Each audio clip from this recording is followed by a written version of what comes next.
All right, welcome back to today's therapy takeaway. We are talking today about how to access the unconscious.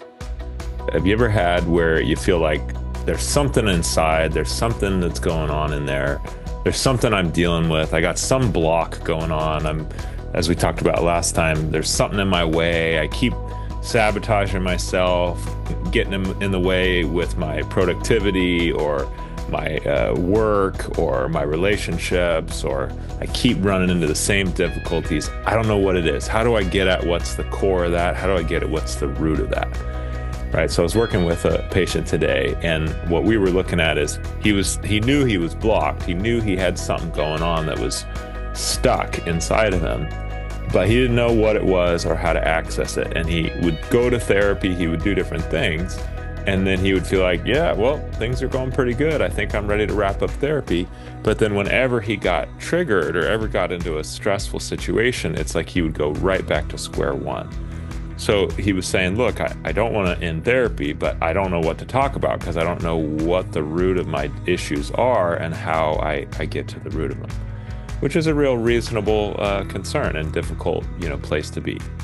So then what do we do, right? Because it's not something he can just think his way through, right? Because it's an unconscious thing. It's a buried thing. Well, but then how do we access it, right? So this is where our work with emotions really can make a big impact. Because when we bring your emotions up, when we help you get in touch with your emotions, this really surprising thing happens, right? Which is based on neuroscience and it's actually really understandable. But it's really surprising for patients that when their feelings start to rise, it's like these things start coming back into their awareness.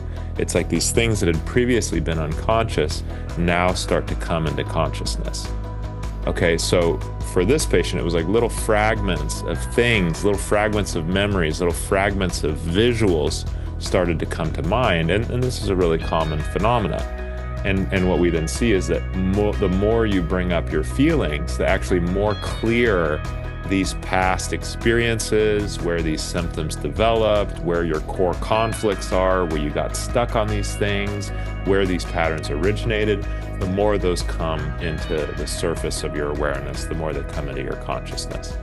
So if you're trying to get at the root, you're trying to find what's the core of my symptoms and my problems, get in touch with your feelings, feel them as deeply as possible, and then see what bubbles up kind of in a bottom-up way. Don't try to think your way down to it because you won't be able to get it that way. That's just another defense.